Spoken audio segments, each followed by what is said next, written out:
I have the great honor to interview Dr. John McDowell, who is the recipient of the Medal Grant Wool, that is considered the most important award for the forensic science that is offered by the Academy of Forensic Science of the United States.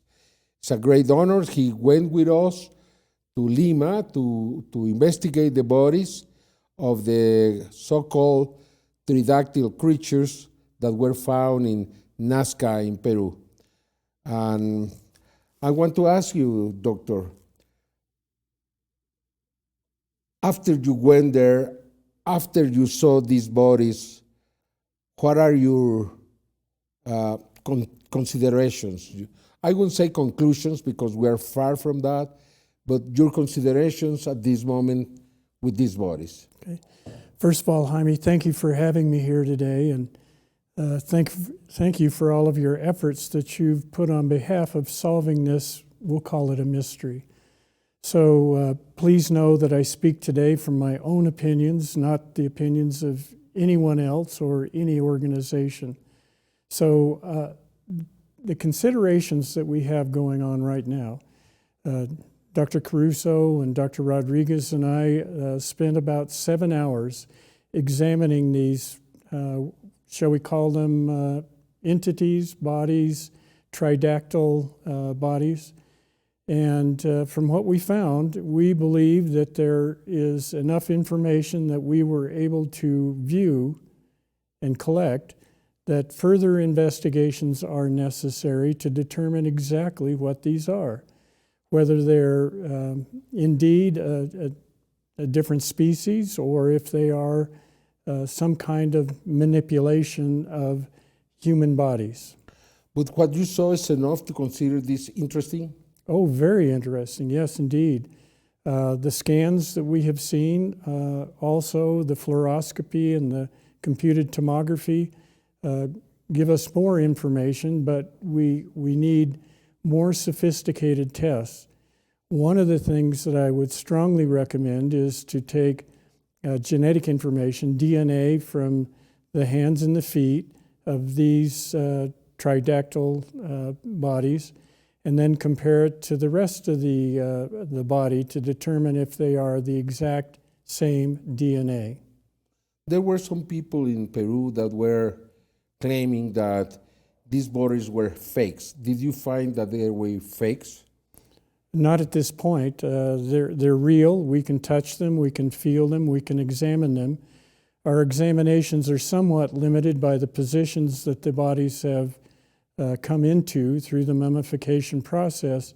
And also, as you know, they're coated with diatomaceous earth, which makes it difficult to directly visualize the anatomic structures. Why is this so interesting, Doctor? Anything of this nature is interesting. It's part of science, investigating some new discovery and trying to find some explanation for it.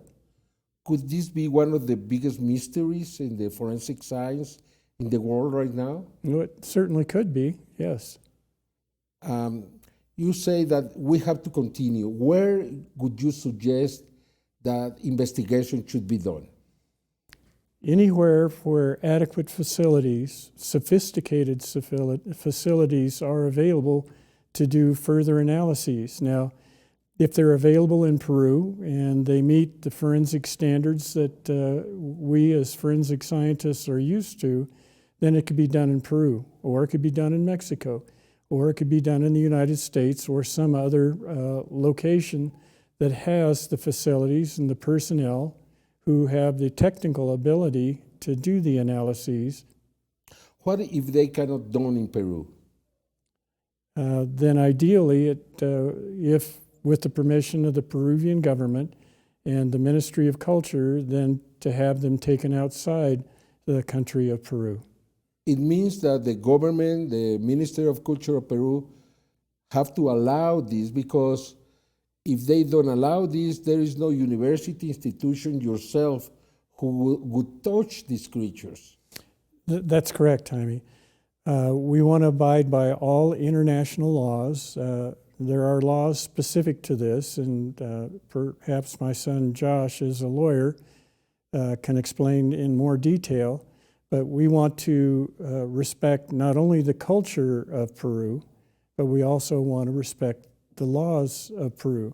Now, the United States, is my understanding, would not allow any materials of ancient source to be brought into the United States without the permission and authorization of the source country. It means that the government of Peru has to allow this. Should they allow it? It's my belief that that should be allowed if they truly want to investigate this and not just close the investigation at the point that it is now. What it would mean to Peru, let's consider the possibility that these creatures are unique, they are something nice, they come somewhere else. What it would mean for that culture, for Peru? Well, if I understand your question correctly, it could be a source of tourism.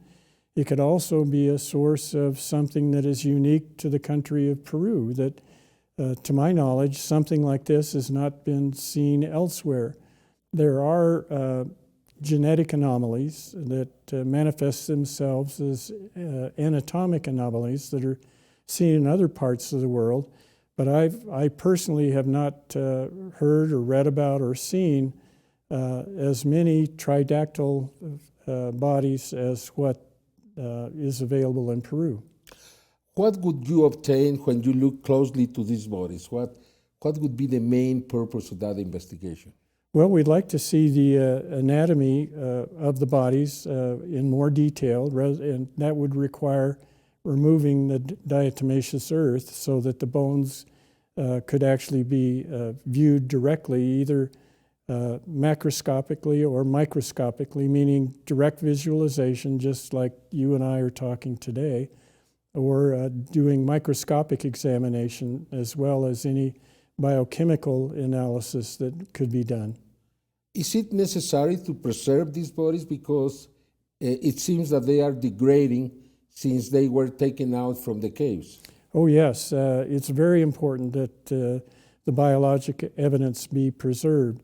If not, for instance, DNA could degrade and make it much more difficult, if not impossible, to do analysis. So yes, they need to be preserved in a proper way.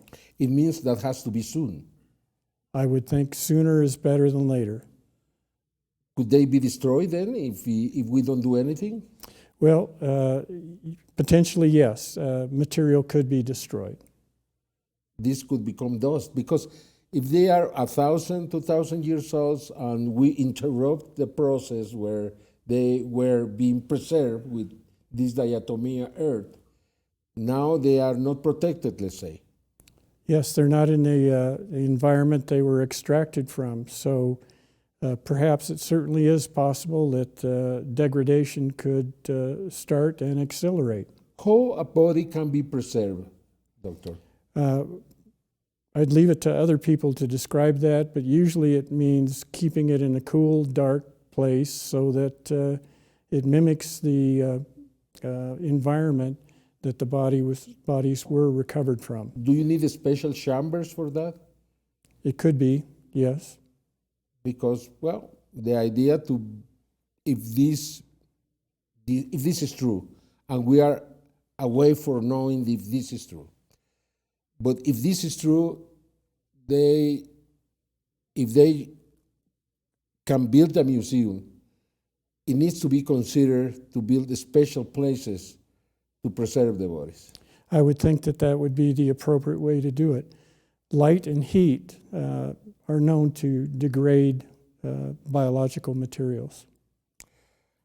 You told me in one moment that you would be willing to talk to the Peruvian government to allow the investigation.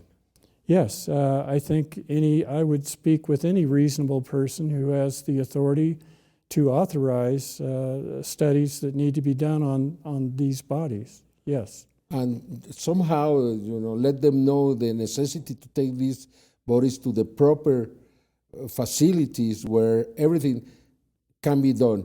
What would be the studies that you would do besides the DNA, the Campbell-Fontaine? Well, good radiographic studies would be very important to look at the bony structure and compare that to humans that we know, and then also to compare to other animal species that may have a different bony pattern. Could this be a different species of humans in the past? I don't know. I assume that may be possible, but I just don't know. There are so many possibilities right now. There are indeed, and that's why the investigation needs to move forward. And these bodies, unfortunately, were not found by the so-called classical archaeology, and that has created this problem for so many. I think that's true. It would have been ideal if they'd been seen initially and identified for what they are, archaeologic artifacts, to get well-respected, knowledgeable, competent archaeologists to come in and collect the remains in the proper way, transport them so that they're not damaged, and then, as you've mentioned, keep them in a storage facility where degradation is not likely to occur. Since you have the statue, you are so well known in the United States and throughout the world, would you be willing to lead this investigation, Doctor? I'm flattered by what you just said. I don't know how accurate it is, but I am, I think I'm well respected. I have credibility. And yes, I would be glad to participate in any negotiation or arbitration to have various organizations or bodies work together towards the common goal of finding out what these are, Jaime. Well, from this moment, you are. You're so kind. Can you tell us what is the Grand Wall Award, please? Well, it's an award that is given not every year, but frequently given to people who have made contributions to the forensic sciences as well as to the community, education, and research. It covers a wide range of topics. And as I said when I was given the award, it's if you live long enough and you continue to work, this award may be given to you. Well, can you tell us what have you done in the last 60 years, please? 50 years? Oh, gosh. Everything from being a private practice dentist, and then I went back to school after practicing for 10 years. And prior to that, I was 2 years as an active duty military dentist. And that's where my education in forensic dentistry and forensic sciences began. I took courses at the Armed Forces Institute of Pathology, and over the last many, many years, I've attended almost every year at least one scientific meeting with the American Academy of Forensic Sciences, the American Society of Forensic Odontology, and similar organizations. And because I am Associate Medical Examiner in the City and County of Denver, Colorado, I learn something every time I participate in a case with Dr. Caruso and his medical staff of forensic pathologists. So continuing education is what makes us what we are. We can't become stagnant. We need to move forward, and hopefully this exercise will help me learn from Dr. Caruso, Dr. Rodriguez, and any other individuals, Peruvian, Mexican, I don't care where they're from, as long as they're competent and interested in participating in this adventure. Since you are now going to lead this investigation, are you inviting other scientists to join you? Sure, and I would recommend that any knowledgeable individual would contact us, contact you, and see if we can work together. And as I said at the press conference, none of us is as smart as all of us. If we can work together, I think we can solve this, whether this is, let's say, solve the mystery. It's a big mystery. It's fascinating. That's a very good term. I think it is fascinating. When the first time I physically saw these bodies, I was taken aback. Like I said, I've never seen anything like this before, nor do I know of anybody who has, other than the Peruvian and Mexican scientists who have looked at this over the last 7 years. And so it was a very enlightening experience to work with them and to listen to their viewpoints and listen to what they believe. And I hope they listen to myself, Dr. Caruso, and Dr. Rodriguez. Yeah, I think I am extremely excited. I am so pleased that someone like you joins this, because all we want, and I want to say this publicly, all we want is the truth, whatever it is. And that is up to the scientists to decide, after a full investigation, to do everything that is necessary to arrive to the truth, because this truth belongs to the people of Peru and also belongs to the people of the world. This could change history.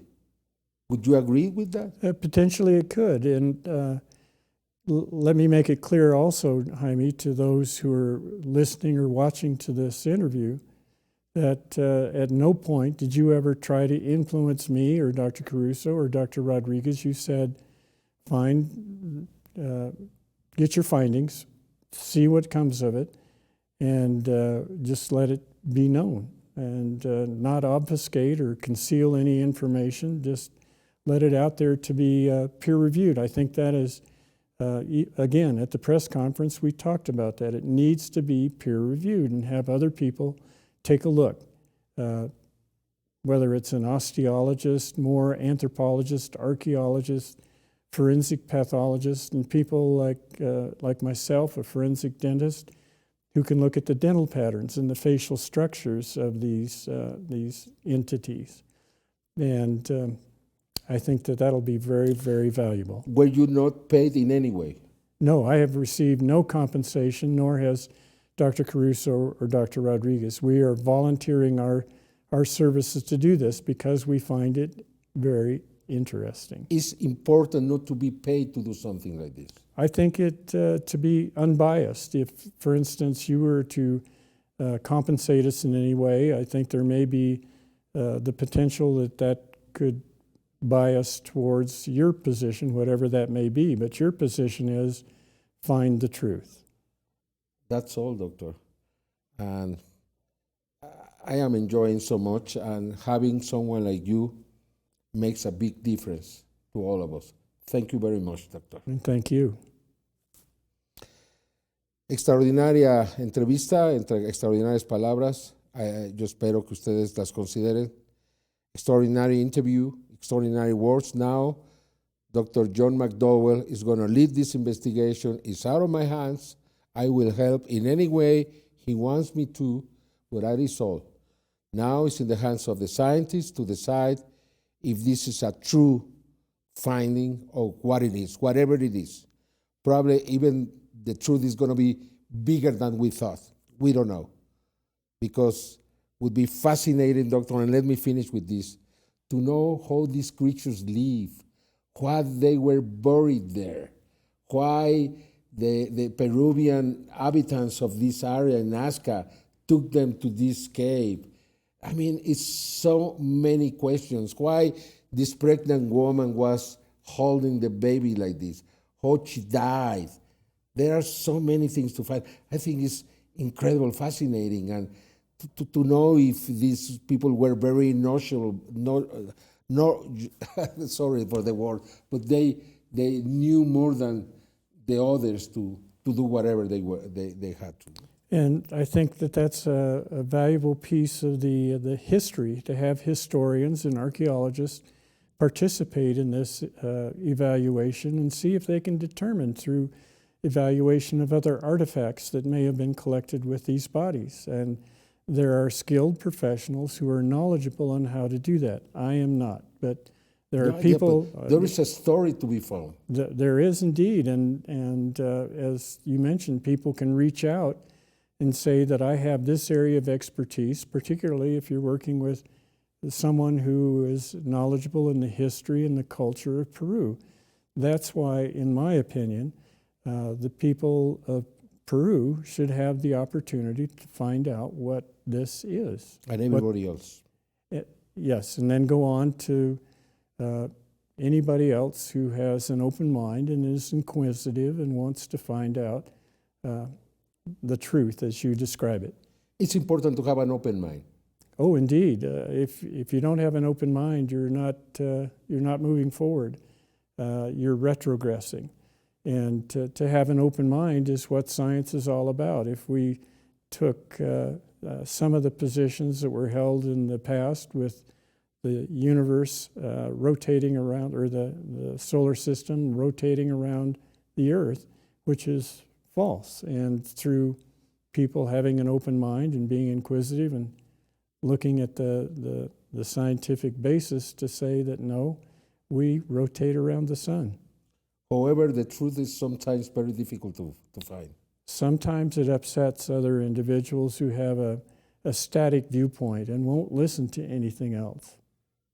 Prejudices. That's a good term, prejudice. You prejudged the outcome. And we don't know yet. We don't know. Not yet. And with the proper analysis and the proper procedures, hopefully we can know what it is, what they are. Thank you, Doctor. My pleasure. I am very honored to have this interview with Dr. John McDowell. I hope you enjoyed it. Espero que pues se hayan divertido, que haya sido interesante para ustedes esta extraordinaria entrevista con el Dr. John McDowell, que a partir de este momento lidera esta investigación. Muchísimas gracias.